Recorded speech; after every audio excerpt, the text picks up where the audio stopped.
Hello, all. Welcome to Blue Post FC, your go-to Chelsea podcast, where we do a deep dive into all news Chelsea, the club that we love. Today, I just wanted to talk a little bit about Christopher Nkunku. Throughout this international break, there's been a lot of news surrounding this player regarding him moving on or transferring to a different team to Man United.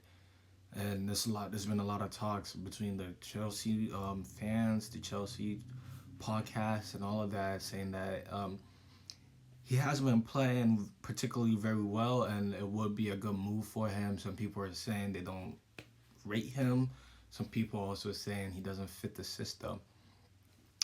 And I'm just here to give my personal opinion over the matter because I think this is a player that's been very hard done by Chelsea Football Club so far. Last year, when he was brought in, he wasn't able to play due to injuries. But this year, thank God, our med staff has been much better. We haven't been dealing with a lot of injuries, and they've been taking care of the people who have been injured. But with him back in full fitness, he hasn't really gotten a chance against top-side opponents. Most of his games has been coming in the Conference League. And in the Conference League games, he has 10 goals so far. In the Premier League, he hasn't had that many starts. He's only had one start, which is against Man City, which came in our very first game of the season under Enzo Maresca, a 2-0 loss to Man City. In that game, he played 56 minutes at the left mid position. We all know Christopher Nkunku is not a left mid, neither is he a striker. Mostly he likes to play in off other players. He likes to play in that 10 position where he can link up with the striker. Drop deep, get the ball, and he's a threat when he has the ball at his feet because he's very good with the ball at his feet. But my issue with the news that's going on right now is a lot of Chelsea fans are writing him off plainly solely because of his performances in the Conference League. He hasn't had that many games in Premier League to prove himself. Matter of fact, I have the stats right here. So far in the 2023-2024 season, he has played 10 games in the Premier League, only starting one, which I mentioned earlier, against Man City. The next 9 games, these are his minutes, right? Against Wolves, he played 7 minutes. Against Crystal Palace, he played 4 minutes. Against Bournemouth, he played 11 minutes, and he actually scored that game. Against West Ham, he played 26 minutes. Brighton, 11 minutes. Forest, 9 minutes. Liverpool, 14 minutes. Newcastle, 12 minutes. United, 0. And then Arsenal, he played 2 minutes. He played 2 minutes. So over this 10 odd something games in the Premier League so far, Christopher Nkunku has averaged a playing time of 15 minutes. 15 minutes a game. And with this 15 minutes playing time, it's enough for some of these Chelsea fans to write him off, to say that he doesn't fit the system or he's not a good enough player. And I say to this that this is not fair towards the player because he hasn't had that much time to be with the first team. He has not had that much time to gel, to create a connection like Cole Palmer has with Nicholas Jackson or even Nani Madueke. He doesn't have that. The players he plays with in the Conference League is in the back. We have the Sassy. Yes, the Sassy. Body Shield. In the midfield, we have Cassidy, and he's not a bad player. He's a decent player. We have Drewsbury Hall. These are the players he's playing with in the Conference League. How is he supposed to prove himself with that team? You tell me. How exactly is he supposed to prove himself when his defensive mid is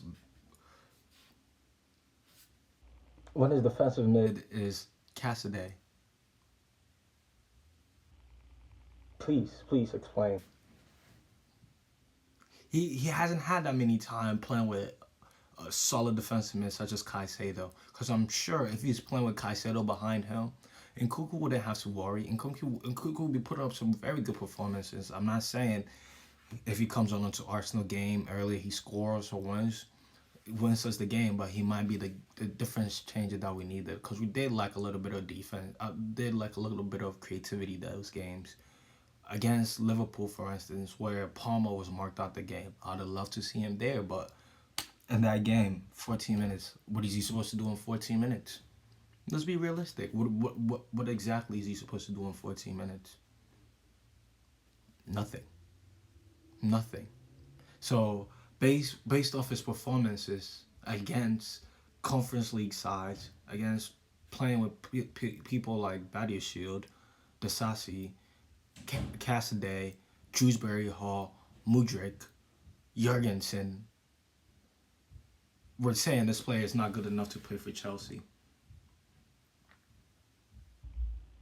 See, this is what blows my mind because if he is to move on and go to a different team, we're gonna be looking back and be like, wow, we had this player and we let him go because we didn't want to bench Cole Palmer for 30 minutes so Nkunku could play. You know, not saying he should start every single game, but he could share minutes with Cole Palmer. Cole Palmer hasn't been having great games every day, every game. There's no player on that team right now that's undroppable.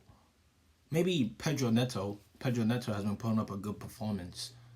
Cole Palmer, he's been great to the starter. He's been great so far this season, but there has been games where I'm sorry to say he's nowhere to be found. He is nowhere to be found. So if we're playing a guy that plays as an attacking mid, we have a proven guy who's been to the Champions League, who's played in the Champions League. He's played in different leagues, proven that he could score, he could create chances for us. Why do we have him on the bench? And yet again, why are we saying that he doesn't fit the system? Makes no sense. Makes no sense. We need to give him more playing time. This goes for a lot of other players, but I'm really want to emphasize this about Christopher Nkunku because, like not Luka Modric, sorry for that. For like Mikalo, how many chances did Mikalo Modric get before he was put to the bench? And yes, you guys might say, oh, we didn't have a left mid, but still, how many chances was given to Mikalo Mudryk before he was put to the bench? How many chances were given to Enzo Fernandez before Lavia came in? Lavia was hurt, yes, don't get me wrong. Lavia was hurt, so he was playing. But even when Lavia was fit, there were some games where Enzo Fernandez was playing. There are players in our midfield right now that play that I don't know if are 100. I can't say with my chest that they're better than Christopher Nkunku. The way we've been treating him is very sad.